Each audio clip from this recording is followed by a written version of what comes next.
So let's bring in Nancy Grace, host of HLN's Nancy Grace, and our GMA legal analyst, Dan Abrams, is back with us. And Nancy, let me start with you out there in Los Angeles. So much that we've heard so far in Dr. Conrad Murray's trial, emotional testimony. Just want to get a sense, what's your take so far on this case? Well, I think that the first thing the prosecution did, while it was shocking to many court watchers, showing the dead body of Michael Jackson, was unfortunately necessary. The state has taken a lot of flack for that, but let me remind everybody, this is a homicide trial, and the state has a big burden to carry. So far, we've heard a lot of emotional testimony surrounding how Michael Jackson died, the scenario, the room, his children coming into the room, seeing their father lying there in death, screaming, "Daddy, Daddy," and it really hit hard with this jury. And I think actually the most important witness we've seen to date was probably the one we just saw yesterday, who was Alberto Alvarez. Why? Because up to this point, we've been hearing about what Dr. Murray didn't do, what he could have done, what he might have done. Why didn't he call 911? He was frantic. But now we're hearing about the fact that Alvarez is saying he literally tells him to take the vials and put them into bags, which shows you that at least Dr. Murray knew there was a problem, at the very least. Oh, yes. If not a lot worse than that. And so now you don't just have what he didn't do, you have what he did do. You should really call it what it is. It's not a problem. It's called a cover-up, a cleanup of the scene, where before he even calls 911, he's trying to clean up vials. He's trying to clean up an IV that was in Jackson's ankle. He's trying to get rid of all sorts of evidence, and immediately after Jackson's pronounced dead, he goes, "Hey, I'm hungry. Let's go eat, everybody." Let's move on now to the Amanda Knox case, you two. And we're saying that it's possible that she could walk free on Monday. Nancy, just weigh in on this. What do you think is going to happen on Monday? Well, from what I understand in Italian law, and I've been covering it very carefully, I think there's a very good chance that this appeals court is going to let her walk. And we will know by Tuesday.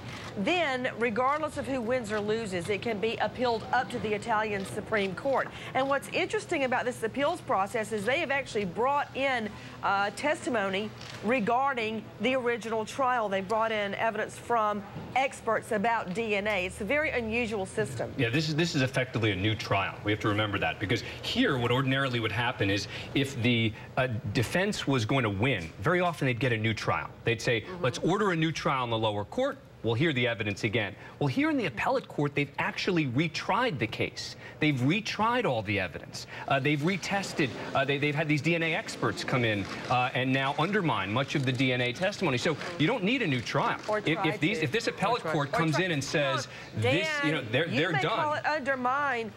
You may call it undermining the DNA evidence, Dan, but come on, they said the DNA may have been rye bread. I'm not buying that. That doesn't mean she's not going to walk next week.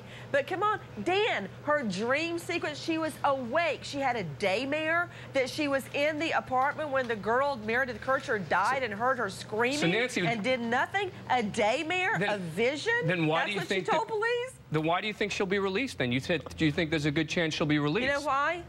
Why do I think? Because of American-Italian relations. That's why. Really? What do you mean by that? Nothing to do with justice. What do you mean by that, Nancy? I think that there's a lot of pressure to let Amanda Knox go. I think, as Dan did point out, there was DNA evidence, but there was very little DNA evidence.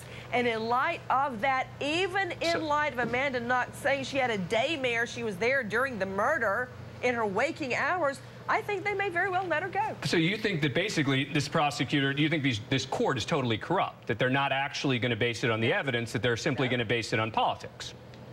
If I heard you correctly, because apparently I've been misstating things all morning, so I want to make sure I'm getting this one right. No, I said there's very little DNA evidence, and they may choose to accept the defense experts as a basis to let her go. That's what I think. And you asked me what I think. I think they may let her go. If this was a case based on was Amanda Knox at the house at the time that this happened, prosecutors would have a much stronger case than was she involved in the murder. All right. And I think that's an important distinction. Well, we'll have to leave it at that. Her DNA on the murder weapon. Her DNA on the murder weapon. Well, that's the DNA that was undermined. I mean, that's the DNA that was. Sorry, I didn't mean to use the word undermined again, but that's the DNA that was undermined. It was rye bread. Yeah. You win. It was rye bread on that knife point. Yeah. Maybe we'll see you guys dancing on Dancing with the Stars. Yeah. See, that's the only thing that I was a little jealous about, is I wanted to be Nancy's partner on Dancing with the Stars. I knew that's what it was. When I heard that she had a different partner, I was very frustrated. And this is what we're feeling. I challenge you, Abrams, to a dance-off. No, I want to dance with Nancy, not a dance-off. And Nancy, you're going to be back later to chat about that Dancing with the Stars. But in the meantime, my dance partner at all of our Christmas parties, Sam.